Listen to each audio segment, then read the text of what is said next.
සුබ දවසක් කියලා ගොඩාක් ආදරෙන් ඔයාව අදත් මගේ channel එකට පිළිගන්නවා. ඉතින් අදත් රසම රස රෙසිපි එකක් අරගෙන ආවා. බලමු අද මොනවාද හදන්නේ කියලා. ඉතින් අපි අද හදන්නේ ස්ට්‍රෝබෙරි කේක්. ෆ්‍රෙෂ් ස්ට්‍රෝබෙරි දාලා තමයි අපි හදන්නේ.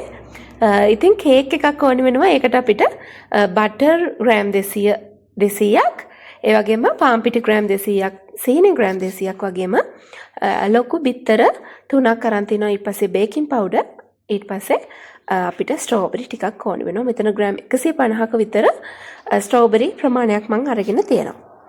ඉතින් මුලින්ම අපිට කරගන්න තියෙන්නේ ස්ට්‍රෝබෙරි ටික හොඳින් පිරිසිදු කරලා චූටි කෑලි වලට කපා ගන්න එක.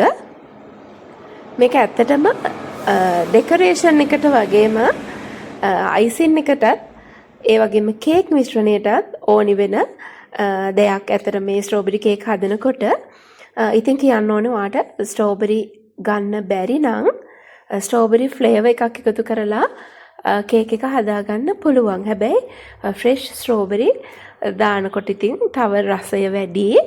අනිත් දේ තමයි ඔයාට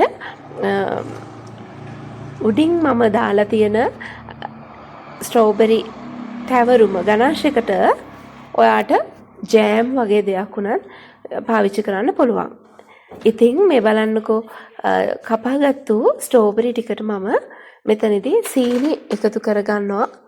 සීනි ග්‍රෑම් 40ක් 50ක් විතර ප්‍රමාණයක් මම එකතු කරගන්නවා.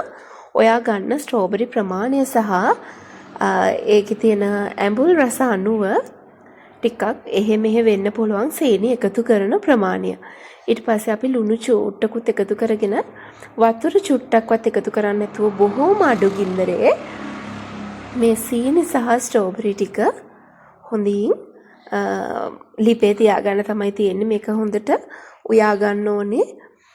අපි හැන්දකින් පොඩි කරනකොට ස්ට්‍රෝබෙරි ටික පොඩි වෙලා දිය වෙලා යන මට්ටමට මේ ටික හදා ගන්න ඕනේ. බලන්නකෝ වතුර චුට්ටක්වත් එකතු කරේ නැහැ. හැබැයි ස්ට්‍රෝබෙරි වල තියෙන වතුර ටික නිදහස් වෙලා සීනි එකත් එක්ක හොඳ ජෑම් එකක් වගේ හැදිලා එනවා. ඒක නිවෙන්න පැත්තකින් තියලා මම අර ගන්නවා මාගරින් ග්‍රෑම් 200ක් අරන් තිනවා. ඔයාට මාගරින් ගන්නත් පුළුවන්. එහෙම නැත්නම් බටර් වගේ දෙයක් අරගන්න පුළුවන්. එතකොට තව ටිකක් රසයි. ඊට පස්සේ මම මේ ටික හොඳට ලා පාටක් වෙනකන් බීට් කරගන්නවා විනාඩි 2-3ක්. මෙන්න මේ වගේ ලා පාටක් වුණාට පස්සේ අපිට තියෙන්නේ සීනි ග්‍රෑම් 200 එකතු කරගන්න. මෙතනදී ඔයාලා සීනි ටික කුඩු කරලා ගන්නවා නම් ඔයාට තව චුට්ටක් ලේසි වෙනවා. එහෙම නැතත් ප්‍රශ්නයක් නෑ. මොකද බිත්තර එකින් එක එකතු කරනකොට දිය නොවිච්ච සීනි කැට දිය වෙනවා. කොහොමද බටර් සහ සීනි බීට් කරනකොට සීනි දිය වෙන්නේ නෑ සාමාන්‍යයෙන්. ඉතින් ඒ හින්දා ඒක ගැන හිතන්න එපා. බිත්තර එකින් එක එකතු කරනකොට ඒ ටික හොඳට දිය වෙලා යනවා. දැන් මම කරන්නේ බිත්තරයක් මෙතනට එකතු කරගන්න එක. සාමාන්‍යයෙන් අපි හදන බටර් කේක් මිශ්‍රණයම තමයි මේ හදන්නේ. ඉතින් මෙන්න මේ විදිහට තවත් බිත්තරයක් එකතු කරගන්නවා. ඔයාලා බිත්තර 3ම මේ විදිහට එකතු කරගන්න. එක බිත්තරයක් එකතු කරලා විනාඩියක් විතර බීට් කරගත්තයින් පස්සේ තමයි අපේ අනිත් බිත්තරේ එකතු කරගන්නේ. මෙන්න මේ විදිහට මම 3 වෙනි බිත්තරෙත් එකතු කරගත්තා. බලන්න දැන්ටම අපේ කේක් මිශ්‍රණය හොඳ ලා පාටකට හැරිලා සීනි ටික දිය වෙලා එහෙම තියෙනවා. මෙන්න මේ වෙලාවේදී අපි පාන් පිටි වලට බේකින් පවුඩර් ටික දාලා, ඒ කියන්නේ පාන් පිටි ග්‍රෑම් 200ක් මම අරගත්තා. ඒකට බේකින් පවුඩර් තේ හැඳි 1/4ක විතර ප්‍රමාණයක් එකතු කරලා මේක හොඳට හලා ගන්න ඕනේ. හලාගෙන ටිකින් ටික මම පාන් පිටි ටික එකතු කරනවා අපේ බිත්තර බටර් මිශ්‍රණයට. ඊට පස්සේ එකම අතකට මෙන්න මේ විදිහට හොඳට පෙරලා ගන්න ඕනේ. අපි කියනවා ෆෝල්ඩ් කරනවා කියලා. පෙරලා ගනිමින් තමයි කේක් මිශ්‍රණය හදා ගන්න ඕනේ. මෙන්න මේ විදිහට. ඉතින් හරියටම බටර් කේක් එකක් හදන්නේ කොහොමද කියලා මම මීට කලින් වීඩියෝ එකක් කරලා තියෙනවා. වඩාත් පැහැදිලි වෙන්න ඔයා ඒ වීඩියෝ එකත් බලන්න කියලා මතක් කරනවා. ඉතින් කේක් බැටර් එක හදලා ඉවරනන් පස්සේ මෙන්න මේ තියෙන්නේ අපි හදාගත්තු ස්ට්‍රෝබෙරි සෝස් එක.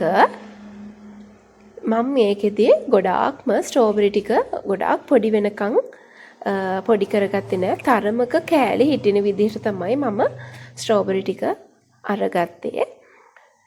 ඉතින් ඇත්තටම මේක ගොඩාක් රසයි. ඉතින් මේක ඇත්තටම ජෑම් එකක් රසම එනවා. ඒ හින්දා ඔයාලට මේ වෙලාවේදී ස්ට්‍රෝබෙරි ජෑම් ටිකක් උනත් එකතු කරගන්න පුළුවන්. දැන් කිසිම විදියකින් බය වෙන්න එපා. විනාඩියක් කියන්නේ තප්පර 30ක විතර ප්‍රමාණයක් ඔයා බීට් කරගන්න. සාමාන්‍යයෙන් කියනෝනේ පාන් පිටි එකතු කරලා බීට් කරන්නේ නැහැ කියලා. හැබැයි බය වෙන්න එපා. එහෙම ලොකුවට බීට් කරන්න යන්නේ නැහනේ.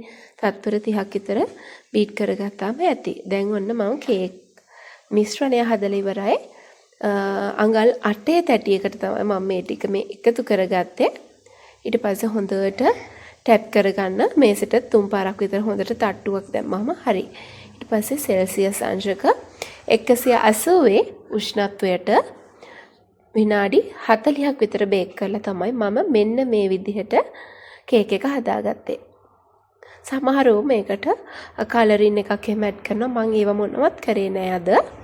සාමාන්‍ය පාට තමයි අරගත්තේ. ඉතින් දැන් කේක් එක හොඳට නිමුණට පස්සේ අපිට පුළුවන් අයිසින් කරගන්න. නැත්නම් ඒ විදිහටම කන්නත් පුළුවන්. ඉතින් අයිසින් එක මම අද අරගත්තේ බොහොම පොඩි ප්‍රමාණයක්. මේක ගෙදර කෑමට හදපු නිසා අයිසින් එකටත් මම පාට අරගෙන තියෙන්නේ කිසිම කලරින් එකක් යොදාගෙන නෙවෙයි. අපි හදාගත්තු ස්ට්‍රෝබෙරි සෝස් එකෙම ටොපින් එකෙම තමයි මේස හැන්දක් විතර ප්‍රමාණයක් අයිසින් එකට එකතු කරලා හොඳට දිය කරලා තමයි හදාගත්තේ.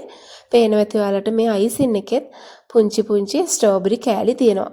ඉතින් මේ කේක් එක හරිම රස කේක් එකක්. ඔයාලත් හදලා බලන්න. ස්ට්‍රෝබෙරි නෑ කියලා හිතන්න එපා.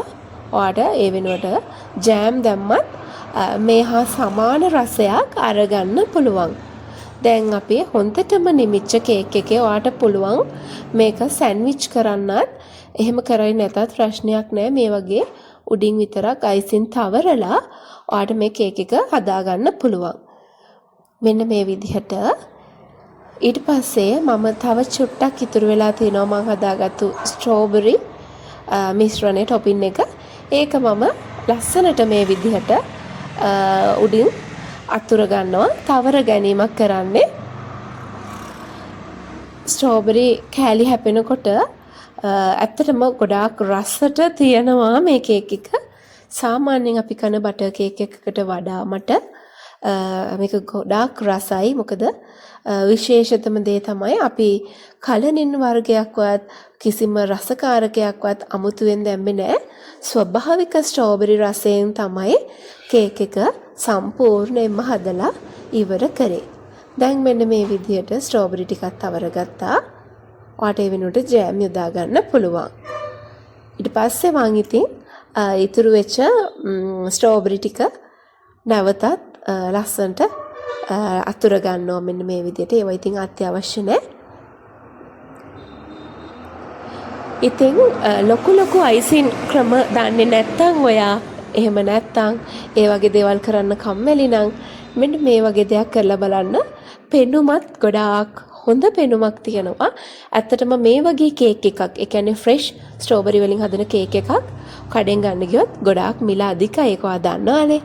ඉතින් අදත් මගේ කටහඬ අහගෙන මගේ රසම රස රෙසිපි එක බලාගෙන හිටපුවාට ගොඩාක් ස්තුතියි කියලා කියන ගමන්ම මතක් කරනවා තාමත් ඔයා channel එක බලන්නේ subscribe කරලා නැතුව නම් subscribe button එකත් ඔබලා ඒ ළඟම තියෙන bell icon එකත් click කරන්න කියලා. එතකොට ඔයාට notification එකක් එවලේම ගෙන්න ගන්න පුළුවන්. ඉතින් අදට එහෙනම් ගිහින් එන්න. සුබ දවසක්.